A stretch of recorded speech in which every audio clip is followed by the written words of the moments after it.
What's up, guys and gals of the movement world? It's Sean Mishka, the Movement Miyagi, coming to you once again on behalf of Football Beyond the Stats and our movement play of the week this week for week 17 of the 2024 National Football League season. And we've made it to the end of the road. For those of you who've followed along here at Football Beyond the Stats and my movement plays of the week, I never dive into week 18 or the last week in the season because I release my all movement team. So, all of y'all who are new here, you can look forward to that next week. So, next week, in between the week 18 regular season wrap and the wild card weekend of next weekend, I will release my all movement team. So, here we are at the end of the road, the last movement play of the week for the 2024 National Football League season. And I felt it was rather apropos that we end and come to the end of this road where it is that we started.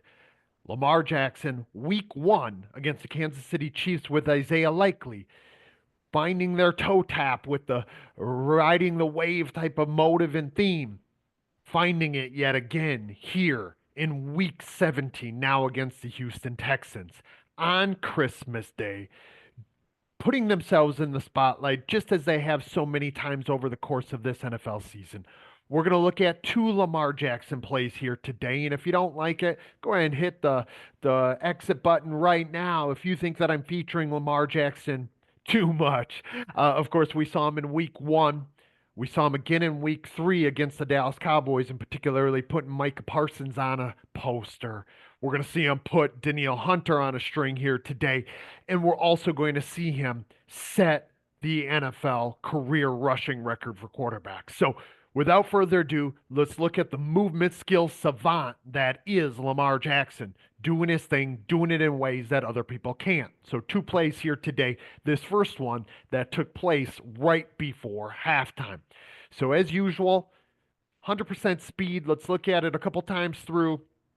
If you haven't seen it yet, you're going to be able to see the form of life of Lamar Jackson kind of all wrapped up, all encompassed here in one. And I think you'll see what I mean if you really pay close attention to as he does the walk off after releasing this to the Isaiah Likely on this scramble drill.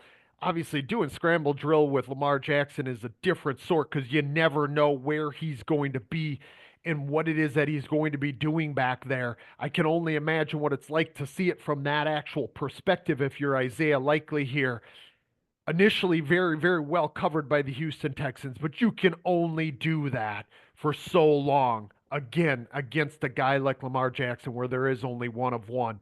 Last time through here at 100% speed, as we see Hunter doing a little bit of a dance.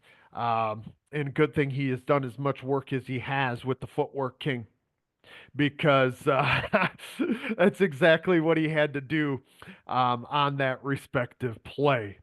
Let's look back here now 50% speed, get into it frame by frame, local movement problem by local movement problem, and then maybe discuss not only how Lamar Jackson is organizing his perceptions and how those funnel into his cognitions and his decision making, his intentions, and ultimately how they flow into and channel his adaptability of his actions. But in particular, maybe talk about what it is that we could do in order to equip the quarterbacks that we work with this type of movement skill. Like, don't get it twisted here. When I say this type of movement skill, I don't expect anyone to be Lamar Jackson. But to have Lamar Jackson like movement skill or qualities here, to absorb something from Lamar Jackson, what he's doing here, I think we can set a canvas for our quarterbacks in some of the activities that we design.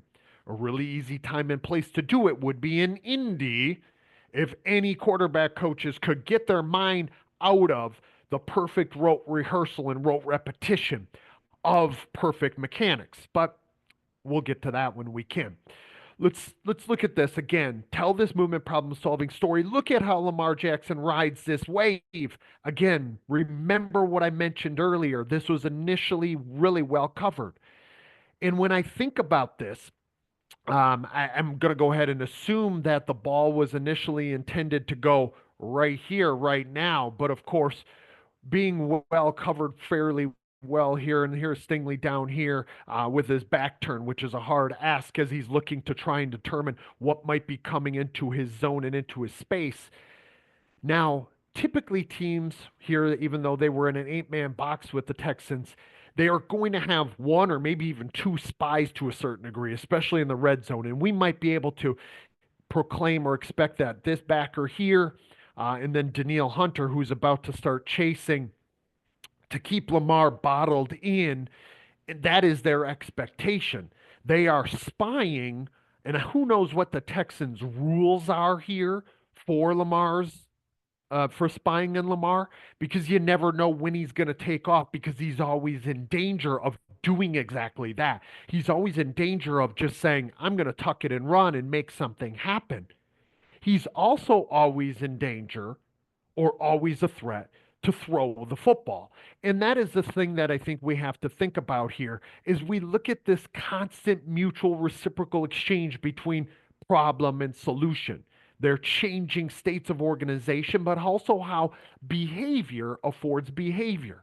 Lamar's behaviors afford something very different from every other player, even there as you see him on this pump fake. Okay. You want to put yourself in Danielle Hunter's shoes. Or I'm trying to think of what linebacker this might be. I didn't see what number he is. Danielle Hunter's shoes right here. Derek Stingley's shoes, 24 right there. Think about what they might be thinking at any one of these moments and how it almost gives you this angst. You have this fixed and frozen degrees of freedom, but you're almost hyper reactive. So when he does the little pump fake and he just dances the ball out there, you think of the indecision that you might feel as a defender.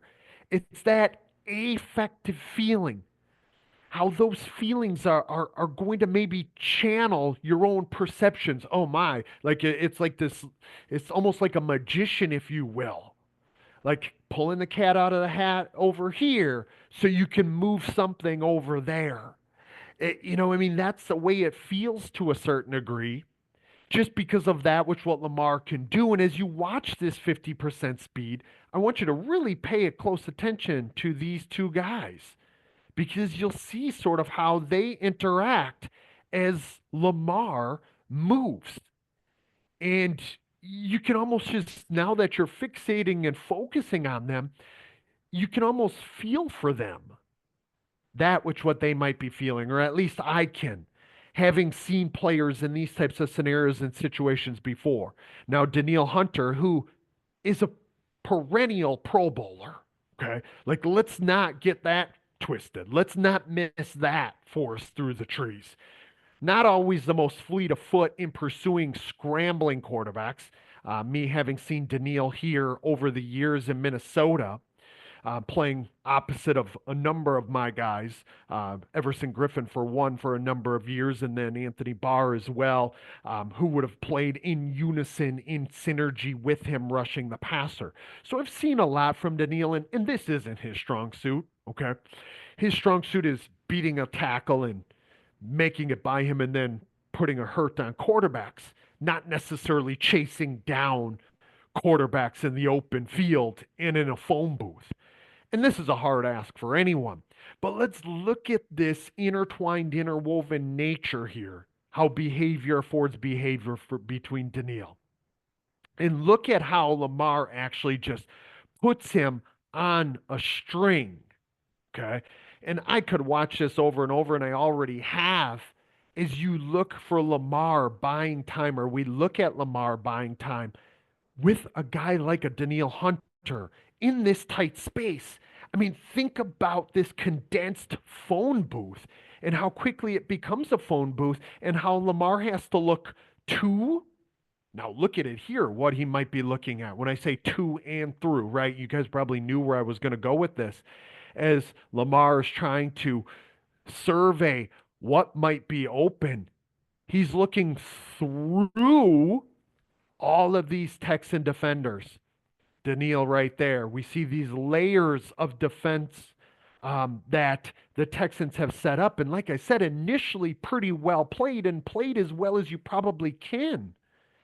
And then we think of how Lamar's perceptual degrees of freedom have to dance in between moving items there to move between Daniil to Isaiah Likely, his own guy, then maybe to one of these respective defenders. Let's just see it all play out. Okay. And that's that movement problem solving story. Now, we can't see where his eyes are, but we can speculate, we can hypothesize as to what might be important step by step here as those perceptual degrees of freedom channel into his constantly unfolding decision making, right? When to throw the ball, maybe to tuck it, like all of these things that are on the table. Remember, skilled intentionality, guys and gals, is about being open and responsive to the wide and rich landscape of affordances. And Lamar Jackson has as rich of landscape of affordances as any player, as we even see him here. And as this threat channels what it is that he might be feeling, and he brings Daniil Hunter into him. We're talking about a yard and a half separating these two. Lamar tucks the ball back behind on his right hip, just in case Daniil's actually able to take a swipe here with his right hand, or if he closes this gap a bit. But he pauses Daniil. Daniil has to regain his balance. Lamar moves from right to left to give himself a little bit more space. And you can see, even with what he might be feeling here, he's already looking back down the field and thinking what else might come to be. This is this simultaneous, but then also successive affordances. How you solve one movement problem, again, as I so often say, is going to flow into the next movement problem that is presented to you, and what opportunities might be there for you to solve that one. Again, we see this movement problem solving story play out, and it's why this play was one that we could select and puts a perfect capstone on this. We see him stop his feet yet again, and he thinks to himself, should I let it flow? Should I pull the trigger there? He points a little bit right here with his left hand to Isaiah Likely, who now turns off and turns around and takes off.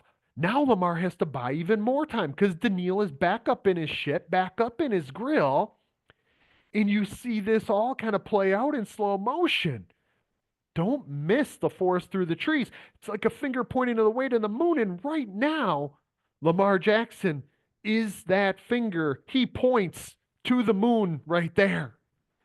And Isaiah Likely just says, I got to bail out my quarterback in some way, shape, or form, but where am I going to go and how am I going to go there when I am blanketed by two Texan defenders? And now he himself has to look here. He himself has to feel and perceive what might be out and back there on 2nd and 6 with time winding down in this first half.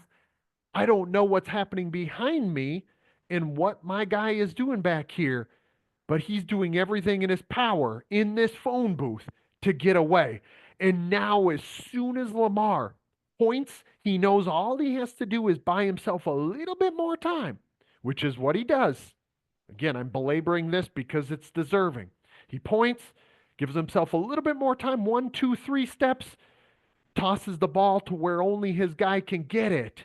And now you guys have probably seen the still shot as Lamar walks off, walks behind, throws his hand in the air in the Steph Curry manner as he puts this ball where only his guy can get it, in the middle of the end zone, in between 3 Texan defenders that we see here, as Likely knows that he can't miss this ball. This one has to just reach his hands really softly, right? Different type of stuff here. Like I said, movement skill savant that is Lamar Jackson, doing his thing in ways that nobody else can do it. But again, we see how behavior affords behavior.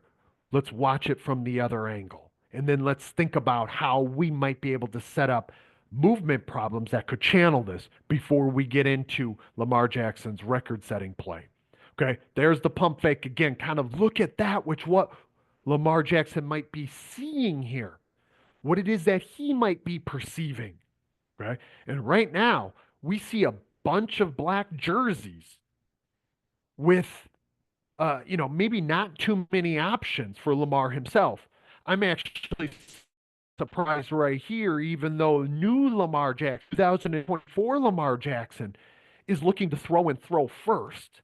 In fact, if there were one knock that I now have on Lamar Jackson, which is sort of a victim of his own doing in 2019 when he was my mover of the year, in 2020, and then 21, 22, 23, we likely would have seen him maybe have this ticking time clock in his head, and after he looks to one or two reads, decide to take off and run and make something happen. There are some times I wish he would do exactly that still. Now, granted, I'm really biased because I love to see Lamar Jackson with a ball in his hands in space, making guys look silly, making guys miss. But Lamar wants to have that next evolution in his skill set, and he does exactly that here, where he's looking to be a thrower and a thrower first. But let's look at it here. The same things I pointed out earlier. We look at that constant unfolding interaction between he and Daniil, and then we see him toss the ball accordingly to Likely. Let's move ahead here one more time through at this 50% speed. I want you guys, as a viewer, to all sort of witness this in all its glory as well, to see this mutual reciprocal relationship. Now, yes, it's Lamar Jackson, and you got what? One, two, three, four, five, six Texan defenders in this slice from the 15 on into the back of the end zone. Hashes to sideline, if we call it that, maybe just a little bit more, right? It's that slice. But let's really think about the interaction between Daniil Hunter, number 55, and Lamar Jackson, number 8. So Daniil here, and again, it's always more than that, guys and gals, and I want to acknowledge that. Okay, it's the bigger slice. But at a certain point, that 1v1 becomes the most important, most imperative key event because it has the biggest threat. Okay. It has the biggest perturbation to what Lamar is trying to do.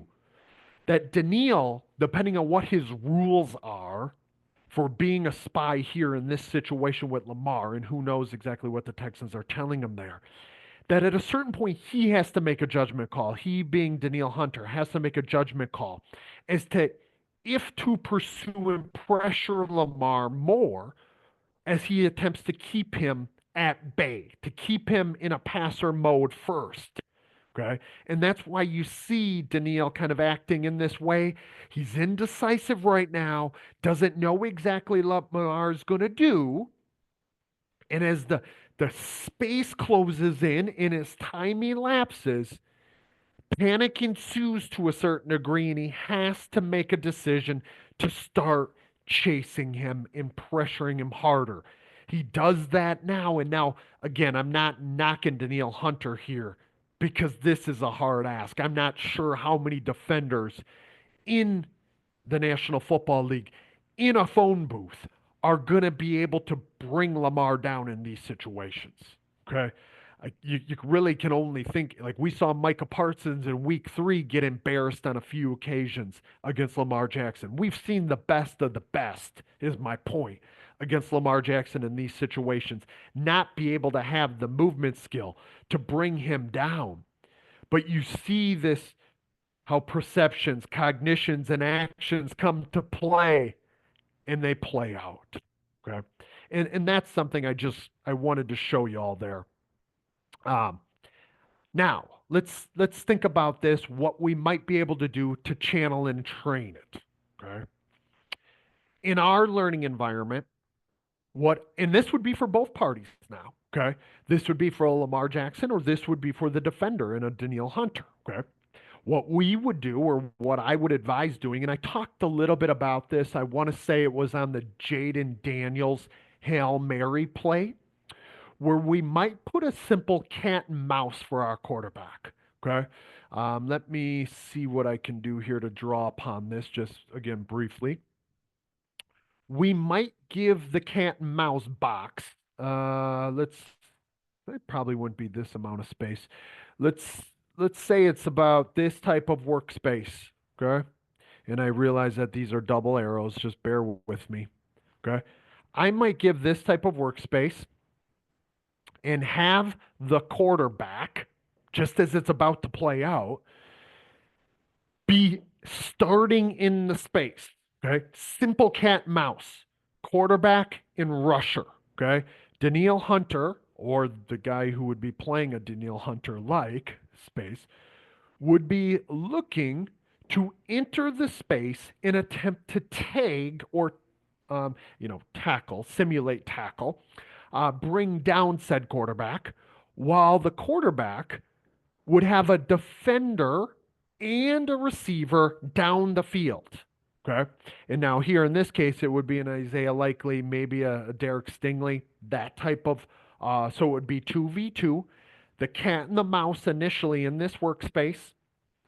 And that defender, usually I would give them a time allotment. Usually they have 3 seconds to tag that guy off.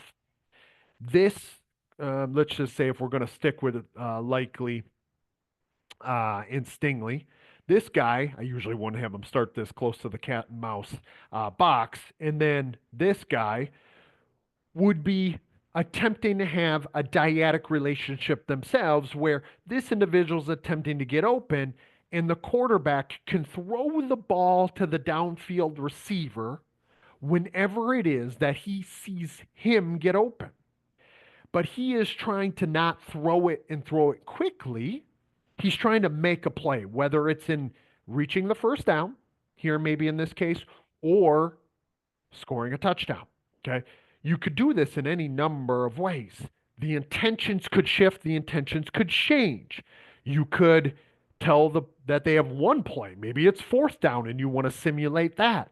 So the quarterback wouldn't be looking to throw the ball as fast as he possibly can. He's looking to throw the ball in a certain amount of time window, or as long as he can escape this guy. Hopefully that makes some sense. And usually we would give that guy 3-4 seconds to bring him down. Or he is looking to take off and run potentially. Okay. And then all of these guys become active. This guy becomes a defender. That guy would then start to chase and the like. Okay. So you could set this up in this way as a 2v2 type of slice where it's this player, this defender, this offensive teammate, and this quarterback. Okay. This cat and mouse workspace. He has to stay in there if he's going to deliver the football. Okay. And that's the way that I would probably have this play out in this way. And then I would have this cat and mouse. Okay. And again, you're thinking typically a time allotment. Okay, he might have gotten a little bit out of that workspace that I just drew, but you can kind of see where I'm going with this. This interaction, and he could take off and run if he wanted to, but knowing full well that then this player, this quarterback, that mouse might take off and run as well. So we would have a cat and mouse type of interaction here with a receiver and a corner or a defensive back down the field trying to get open. That quarterback trying to find that receiver at the optimal time for him to get open. Okay. He might not want to throw the ball right here if the intention is this guy picking up the first down, which is what our intention is. Typically, that's guiding it, or again, the end zone downfield deeper. Hopefully, that makes some sense, guys and gals. My point with bringing this all to light is this type of interaction in these types of movement skills, at least within reason, okay, not everyone's going to be Lamar Jackson, one of one, snowflake here, but that type of movement skill that's going to be authentic and oriented around these types of problem solution dynamics is trainable, is my point. And if it's trainable for the quarterback and it's trainable for the receiver, it's also trainable for the defenders. And we want to make them very comfortable in these types of slices and snippets of the game. And I guess that is my point that I'm trying to raise here for y'all because we can train this. It's just that most people are not training it, right? Most people, most coaches are leaving those types of interactions to chance. Whereas I would prefer to rep in a repetition without repetition. So rep it, rep that type of slices and snippet of the game in slightly different situations in a repetition without repetition fashion. No two movement problems are the same, neither are any two movement solutions. Let that quarterback, as well as each one of those respective parties and others who play those positions, repeat that process of solving that type of movement problem. I think we should do that and should do that frequently. It happens really frequently in the game. Okay. Let's fast forward now. Last play that we're going to look at here for Lamar Jackson on week 17 and here in this 2024 National Football League season. This is the record breaker. This is the record setter. Lamar Jackson doing things that haven't been done before in the National Football League. Michael Vick, somebody that we have talked about and featured at times here at Football Beyond the Stats over the years, the career leader in rushing yards for a quarterback. Lamar Jackson goes and takes it from him on what his eighth year, seventh year, whatever it is, here for Lamar Jackson. Gosh, it's not even that many, is it? Um, 2018, and he didn't even play the whole season in 2018. So we're talking about 6 full years here of playing, and he was able to do something very, very special. Let's watch it unfold here. Um, as he says on this play, even though this was the record setter, and it actually just so happened, if you guys haven't picked up on it or seen the snippets across the internet, this was the fastest he's ever run on a football field on an NFL Sunday, believe it or not, and he scoffed at that. He said to the media member who brought it up, I think it was 21.25 or something like that, maybe just a little bit more, that he was just jogging, as he said. And I think it's really appropriate that Lamar would say that he was just jogging on this play because I have found that the fastest performers on a field, on a play, or in a play, who are problem solving, and I obviously determine or deem this to be game speed. Right? It isn't about the miles per hour that's being hit. It's how those miles per hour are coming to be when and how they are relating to the unfolding problem. Okay. That should come as no shock or surprise here at Football Beyond the Stats. It is all about the problem solving nature in the problem and solution dynamics. You guys have heard me talk about that time and time again, that it's about that. It's about these changing states of organization. But really, where I was going with that, guys and gals, is it's really ironic, not even coincidental, actually, that Lamar Jackson would say, I was just jogging. Usually, when the fastest performers, the fastest problem solvers, or I should even say, not so much the fastest problem solvers or fastest performers, but those that are executing and solving problems at such a high level, feel as though the problem is unfolding very slowly for them. They feel like the speed of the game has slowed down. So they feel as though they're moving slower in relation to it as well. And Lamar Jackson, even though he hit his fastest ever recorded on a football field on an NFL Sunday, on this respective play, which again was the record setter, he wasn't moving very fast for him. That's in his mind, that's in his perception, that's his own affective feeling. It didn't feel very fast because the game is moving as slow as it ever has for Lamar Jackson. And because of that, in his mind, he was just jogging. The things I really want to look at and talk about here, and this isn't the most impressive play that we've ever seen from Lamar Jackson, nor is it, I guess, even the one that involved the biggest movement skill. I mean, gosh, we look at this hole that's there, that emerging gap that has unfolded for him on this quarterback keep, this designed RPO where he could have given it to Derrick Henry, or he could have, in this case, a design keeper. We look at this space that he has to run through, especially with his guy Isaiah Likely here getting up in front as a lead blocker. Like, it's not the most impressive play that we're going to see from Lamar Jackson this year or any other, right? We see this emerging gap, and we see the maybe even the lack of threat, particularly as Lamar hits this gas pedal to orient himself through it.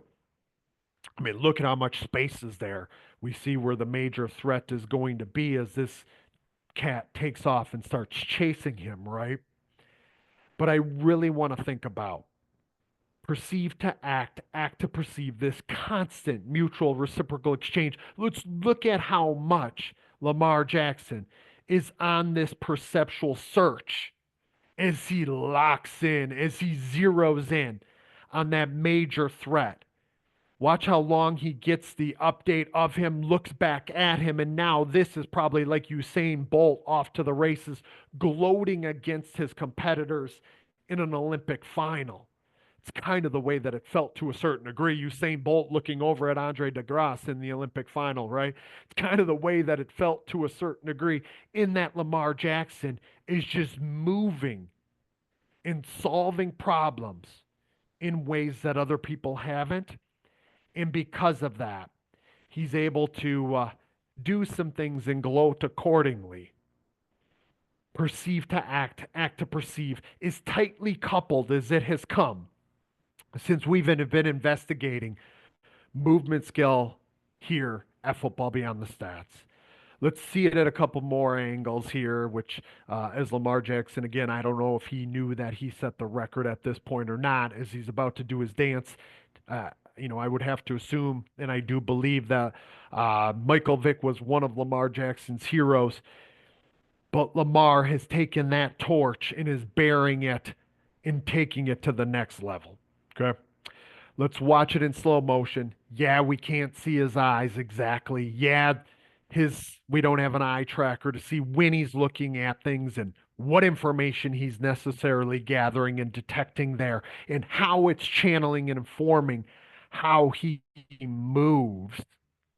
But we can speculate here. Now, as he's coming into your living room, coming onto your couch, and you see that constant perceptual pickup that we so often talk about here at Football Beyond the Stats in our movement play of the week.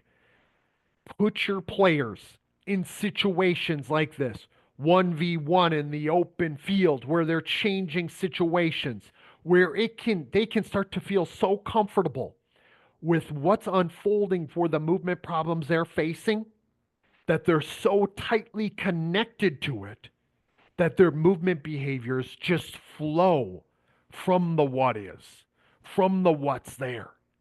And that is probably my biggest advising here in this last movement play of the week for the 2024 National Football League season, as we see Lamar Jackson doing what he does every single week, maybe en route to a third most valuable player award, maybe en route to a second mover of the year award. You guys will have to wait and find out and see if it's him or Josh Allen or Saquon Barkley or whomever else might be thrown into that mix, maybe a Jamar Chase or the like. Probably a few defenders that deserve it as well. But I really want you guys to think about that. When we think about riding the wave, as we took that theme and that motive for the 2024 season, has there ever been a player who embodies and embraces the essence of the wave riding as much as Lamar Jackson? And we see it play out, play in and play out, week in and week out, for one of the most skillful movers that the National Football League has ever seen in Lamar Jackson. And so I hope you guys were able to take some of a lesson there here, not only in week 17 of this 2024 season when we look at Lamar Jackson and what he did and what he does and how he does it, but more importantly across this entire 2024 National Football League season. As always, I appreciate you all for letting me come onto your screen in this way. talk about things that I'm really passionate about, unpacking the movement problem solving story of the National Football League's most skillful problem solvers. If you have thoughts, if you have questions, if you have comments, obviously put them in the section below. If you haven't gone back and revisited all the movement plays of the week for the 2024 season, go ahead and do so. Give me a few more clicks and views and thumbs up and subscribes and the like. Go ahead and share it with your people. You guys can look for the all movement team next week and the week after that, my mover of the year. So for Sean Mishka, I am the Movement Miyagi here at Football Beyond the Stats and our Movement Play of the Week. I will see you guys again, hopefully God willing, in 2025. Happy New Year to you all. Thank you for letting me come along for the ride again as we surfed and rode the wave together in this 2024 NFL season.